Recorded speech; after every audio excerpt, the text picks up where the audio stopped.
boy, do I have a lot to say about this weapon. So if you do not want to listen to me talking and share my opinion about this weapon, please skip to the timestamp you'll see on the screen right now. But man, listen everybody, I want to talk about this weapon.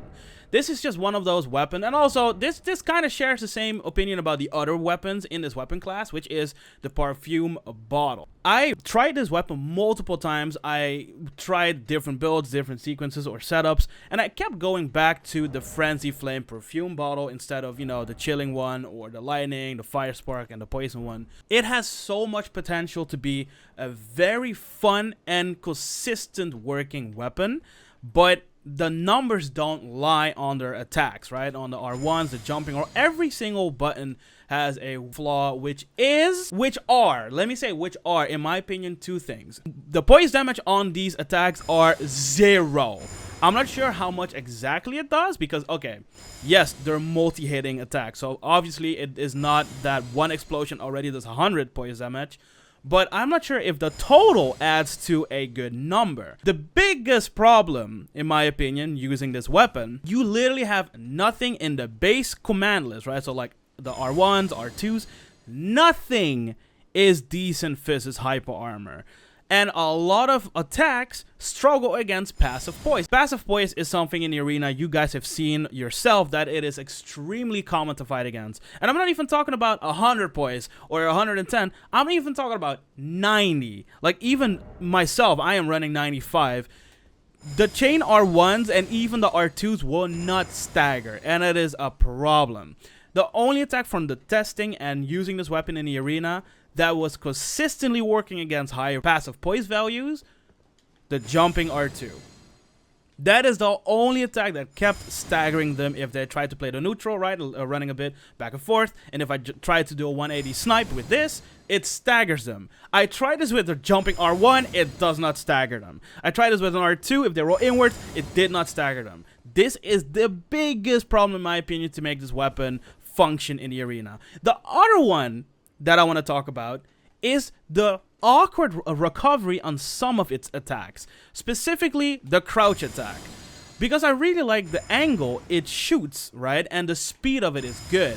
Look at the end lag of the attack. You see how it is quite slow. Maybe it doesn't look like it's slow, but it is so slow that people with colossal swords, okay, they try to force me to roll, so they do the poke, right? And I don't, I just roll out of it. They try to roll away because, oh shit, he's about to attack me. So I roll catch them with this attack. They are ending their roll and they can still poke me while I try to roll catch this. I got punished for doing something right, and I lost, what, 20 to 30%, and they only got tickled by this. Okay, that is enough of the negatives, because I think if you want to buff this weapon, I truly think making the recoveries on the attacks a bit faster would be a big help. I don't think breaking poise damage or poise values with the greatest of ease would be the answer, because that might be a bit obnoxious. But the recovery on a lot of these attacks are just so... Look at how laggy that is. The running R1... Look at how laggy that is. A lot of things feel sluggish. But let me talk about the pros, okay? So the pros of this, they are lingering hitboxes. So yes, if they try to like contest and you zone this and spaces perfectly, it is kind of hard to punish because yes, again, it has lingering hitboxes. So that is pro number 1. Pro number 2, the fun factor. Of course, that's a pro for me, but it is still, in my opinion, extremely fun to run these weapons. Even with the big flaws, it is still extremely fun to run these weapons and go for a specific build. And I went with the Madness Perfume Bottle with the Shard of Alexander, Age of One's Exaltation, and also the Maddening Hand. This will buff my AR even more if I proc the Madness. Also, pro number 3, the status. It does madness damage, and madness, we know it is pretty good because yeah, if you inflict enough of the status, they freeze up, you get a free attack, so that's good. And again, it is buffable by quite a couple of things. The most fun part of this toolkit, or this entire build I went for, is this weapon art.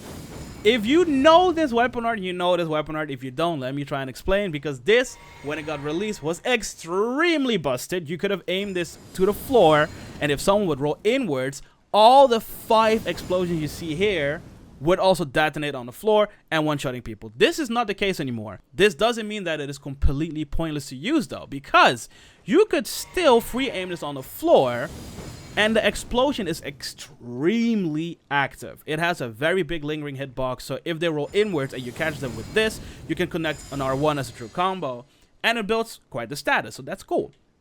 But what makes this even more fun is if you do this and they hit you out of the animation, for some reason it acts like a time bomb. So it will linger a little bit in the air, and then it will just randomly explode, and then you can go for R1 into R1 even, like 2 R1s, and it does enough stagger to true combo into 2 R1s.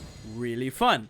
Also, free aiming this weapon art has been a blast. It feels like you have this big ass flamethrower, and if you predict how they run and you're like, okay, you're running to the left, okay, let me just angle this a bit more to the left, and they run into it, it is pretty good. Like, it's not gonna do a lot of damage, but it inflicts status, and it does pretty decent damage. Thank you guys so much for watching this video. I hope this will show you a little bit of the potential this weapon has. I really think that if they would buff it a little bit, either the recovery or some attacks doing a bit more poise damage, this would have been a great fun weapon. So yeah, take care everybody, much love, see y'all in the next one. Take care.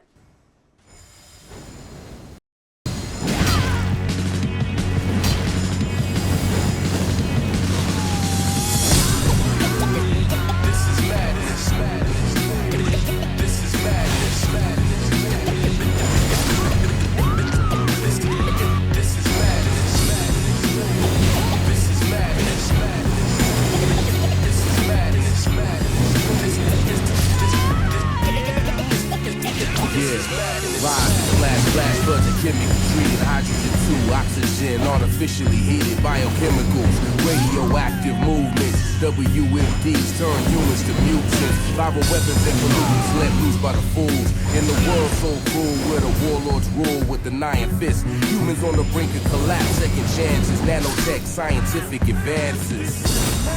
This is sin and the madness. For greed and ego, they brought the devil to dance with humanity. Cybernetics compensate for their hands. The arms, legs, and feet of child, woman, and man.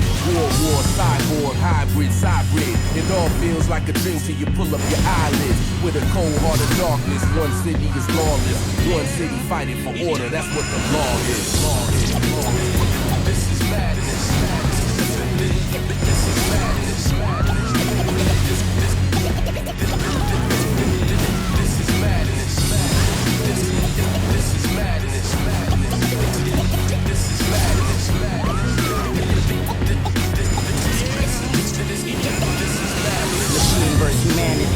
Clutch my sanity.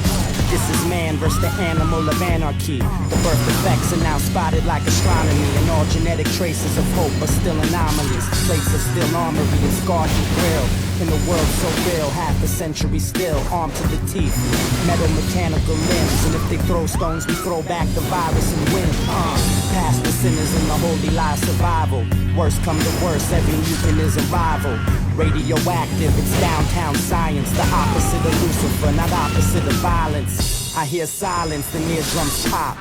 Literally ill, watch the planet as it rock with the cold-hearted darkness.